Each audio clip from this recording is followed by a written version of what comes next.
Storm Team 5 with South Florida's most accurate weather forecast. All right, a busy day in the Weather Center. Watching Tropical Storm Erica has actually weakened a little bit, and the next 4 to 5 days, South Florida should be watching this one closely.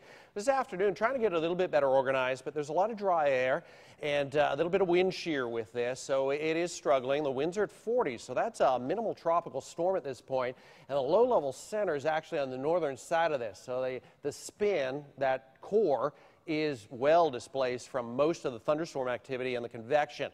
When you see a tropical storm that's developing, you want that low-level center right underneath this, and that more than likely will eventually happen, but it's going to take a couple of days before it does.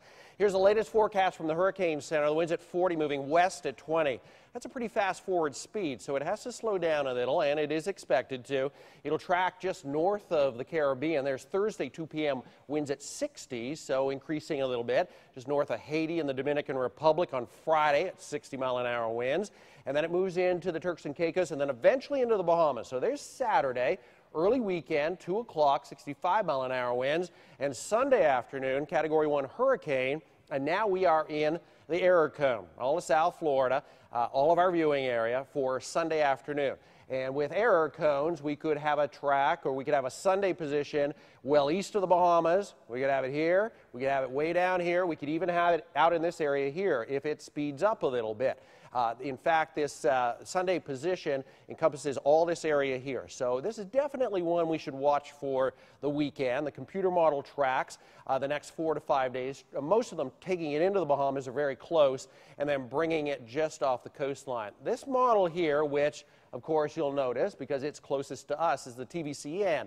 That is not a model, it's a blend of models, and that is the line the Hurricane Center leans on the most. That model, or that blend of models, usually verifies at least out the next few days. But there are a lot of questions here. The high-pressure system off the coast of Bermuda High, if it weakens, it would allow this to turn a little farther north, a little faster. A stronger high would push it into the Gulf of Mexico. Wind shear with this is also a factor. In the short term, the wind shear is strong, and that's why it's struggling right now. But in the long term, it does weaken as it moves into the Bahamas, and as it moves over some very warm water, it has that chance to develop hurricane strength, and that's why the official forecast has a Category 1 on Sunday. Across our area, as far as rainfall, showers and storms through about the mid-evening. Nothing too significant, but we did have some massive storms on the Treasure Coast up around Hobe Sound, Palm City. Those are tapering off quickly, so it looks like a pretty good night. Hot with thunderstorms tomorrow, seas 1 to 2 and a south wind at 5 to 10. Overnight forecast 78, evening storms tapering off quickly, then clearing and warm. Tomorrow looking at 92, hazy sunshine, showers and storms again, a little more widespread actually than today. And the 7-day forecast will keep rain chances high Thursday and Friday. Saturday, perhaps a little bit of a break. Sunday, depending on the future track of Erica, it could be a soggy one for South Florida with rain and gusty winds. It also depends on the intensity. The Hurricane Center is the first to admit intensity forecasts are extremely difficult, and their track forecasts are pretty good. So this could be a tropical storm. It could be a stronger hurricane. Right now it's a Category 1 storm on our doorstep Sunday afternoon, so we should all be watching it.